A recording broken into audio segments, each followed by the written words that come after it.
Ouais, les gars, les chars, ici, avec les gens, avec les chapeaux. How can you say it's all right to vaccinate our children?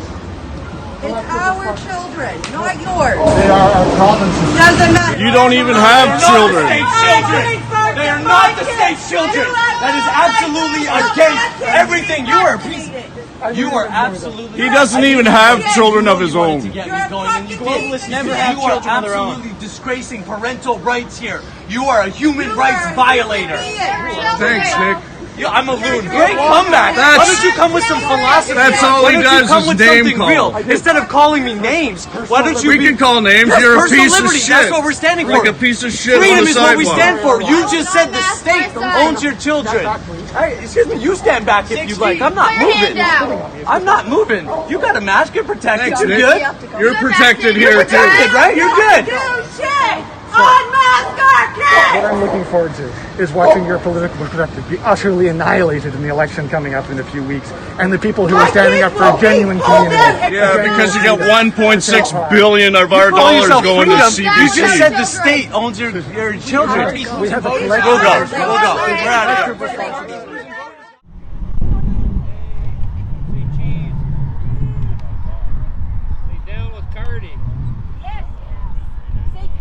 Cardy, he made a statement to a friend of mine who was in the street. Cardy walked by and they had a bit of an exchange, and you may have seen the video or not, but Cardy basically said, somebody from the crowd yelled out, "They're not your children," and he said, "These are the province's children," as if the government owns your children. And we need to send a strong message to Dominic Cardy that the government does not own our children. We are in charge of our children.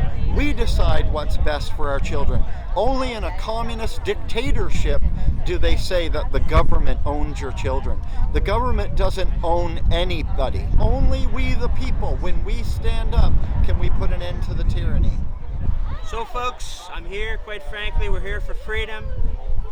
We believe that if you want the vaccine, that's fine, folks.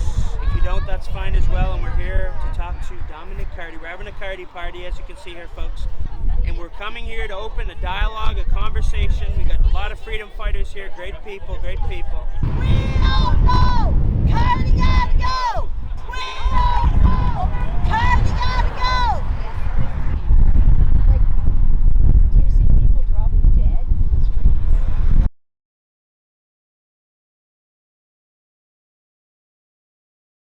My name is Cindy McDonald. I'm with the Canadian Frontline Nurses. I'm the representative for all of the East Coast, which includes the 4 provinces. We've been taking a stand for a long time. Last week, we made national waves. We are a broad and diverse group of Canadian nurses from across Canada who are sending out an urgent declaration to the colleges of nursing of various provinces and territories and to the public at large for whom we serve. Colleges sent letters to its members to ensure their expectations were being met when it comes to adhering to public health protection measures. The letter issued a statement forbidding nurses to freely question any and all official measures being imposed in response to COVID-19.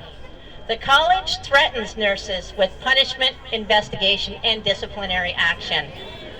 We regard these statements as to be unethical, anti-science, and deeply disturbing.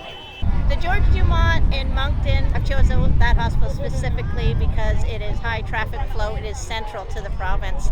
We had the largest numbers ever come out, upward of 1,500, but you're not going to hear that on mainstream media. The college orders nurses to not discuss or communicate with the public any measures currently in place. This prevents nurses from being the leaders we are called to be. As per college guidelines, quote, all nurses, regardless of role or title, are leaders. Nurses lead every single day in all practice settings.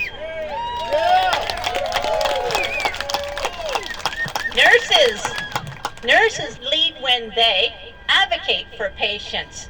From advocating for a patient-specific care goals to speaking up for vulnerable patients who may be in danger, nurses look out for their patients, identifying risks in patient safety. Nurses put patients first, even when it's challenging to do so. There is no informed consent. There is no medical freedom. You have a right under law to stand up and go against what the government has told you is policy and mandate. Law oversees all of that. I want people to realize that Canadian Frontline Nurses are a large group. There's over 1,000 of us, and since last week at our national protest, the website has exploded. There are many people still working on the inside feeling trapped and want to reach out to us. By all means, go to our website, CanadianFrontlineNurses.com. Also in regards to these pop-up clinics and going after the children at 12 and over without parental consent. Any nurse or doctor knows that's illegal, that's unethical, that's immoral. Within the province, I've told everybody that if you find out a pop-up clinic going after your children here, let us know. We want to hear about it. We will actually take action. The Canadian Frontline Nurses have come out with, again, that we're going to hit fast and we're going to hit hard. The government says I have a free choice, as long as I say yes. When I say no, I can't get free ice cream. I will be punished. I can't play hockey or any other sports. I can't hang out with my friends. I don't know what you would call that, but in the Hardy Boys books, which I like to read, that's called blackmail. And blackmail is illegal.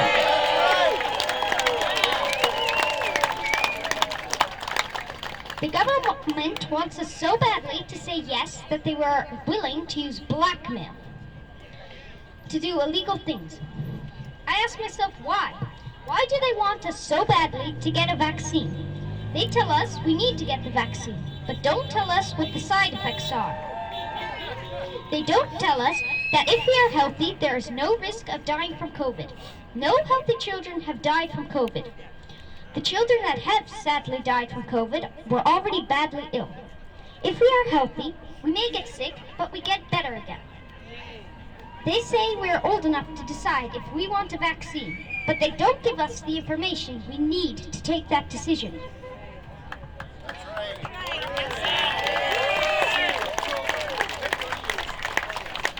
The thing is, they never listened to us kids during the last year and a half.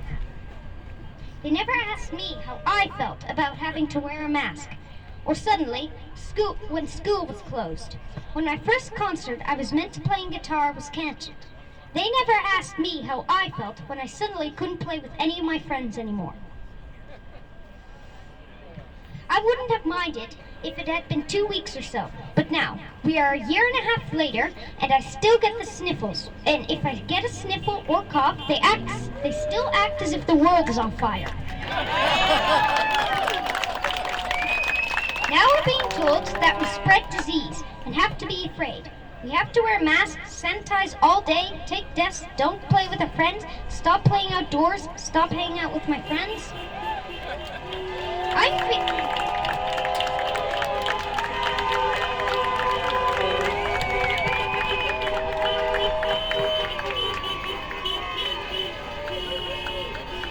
I feel I'm old enough to take a decision about that. No healthy kids have died from COVID. All the kids who have died from COVID were badly sick already. The vaccine is still experimental. I have no idea what will happen to anybody who takes it. I've seen videos online of children who've collapsed minutes after taking the shot. That is not normal. I don't know what happened to them. I don't want it to happen to me, my family, or any of my friends. I was taught to look at a situation from different angles and then make my decision. I look at this virus and know I'm not afraid. I know I'm healthy and I will get better again.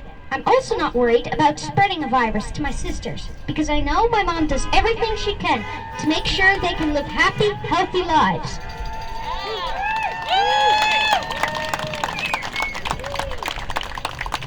But I am worried about a vaccine that is pushed on us so badly that the government is willing to use blackmail just so we say yes.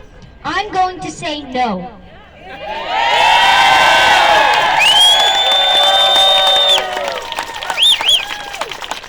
to me that it's safe.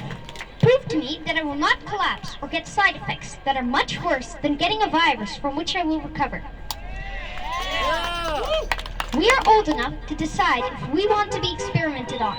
Don't let them make you think you have to say yes. You can say no. Whatever you decide is okay.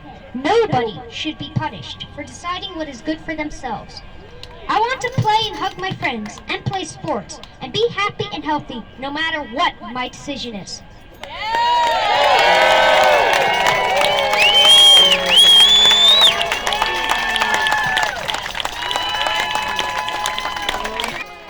Olaf is 12 years old.